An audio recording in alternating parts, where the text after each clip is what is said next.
In this video, I will be swapping the MCU on these two boards. Now you may be asking, why would you do this? And the answer is simple. It's because I can.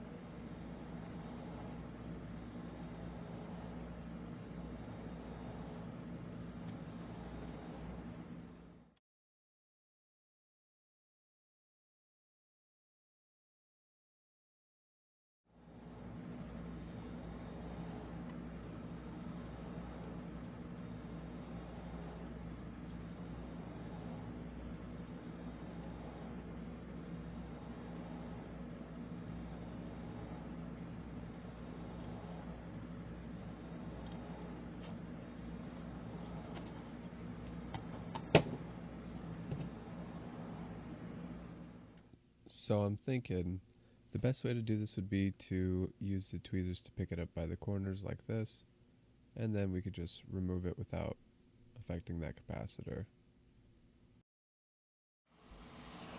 To make things easier, I've gone ahead and raised the bed temperature to 105 degrees. I'm going to start by applying heat around the pins.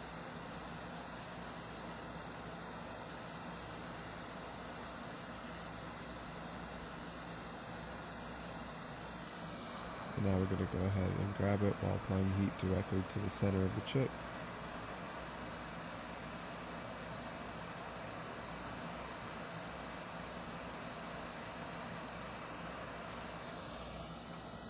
And we've successfully removed the donor chip. And now we'll move it on to the second chip, the one that is on the board that is receiving the donor chip. And we're going to go ahead and put it right on the board after I clean up the pads a little bit. I've gone ahead and fast forwarded to cut all that out for you. And now onto the receiving board. We're going to go ahead and put the donor chip onto the new motherboard. Line it up real quick.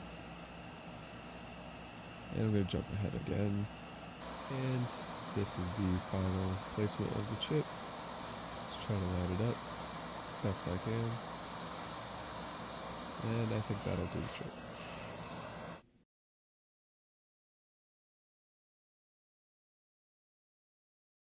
Now I'm going to go ahead and inspect the board really quickly. The pins are looking pretty good. There's a few bridged pins, but we're going to go ahead and take care of that with a solder wick. And then I will check right back in with you guys after I've done that. I've gone ahead and decided to just wipe off the default C because it no longer has a STM32.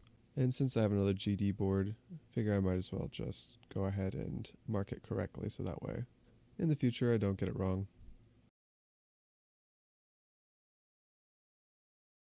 Just wanted to wrap up the video by showing I've cleaned up the pads here on all the chips.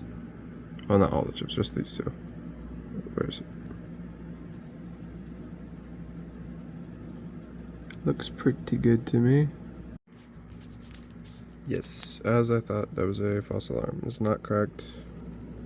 It's just dirty. So I've reconnected the motherboard. This is the GD one. This is the donor board that had the STM chip that now has a GD chip. The ROM is loaded on the chip itself, so it should just boot up. Even though these are wrong stepper motors, we're not going to try to use those right now because we know those are working. And here goes nothing. Look at that.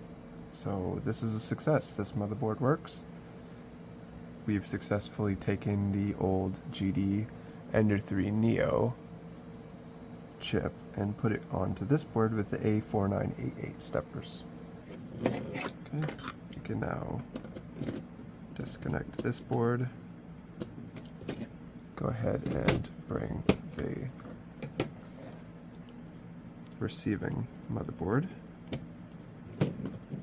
So far we're 1 for 1. The donor board is successfully booting.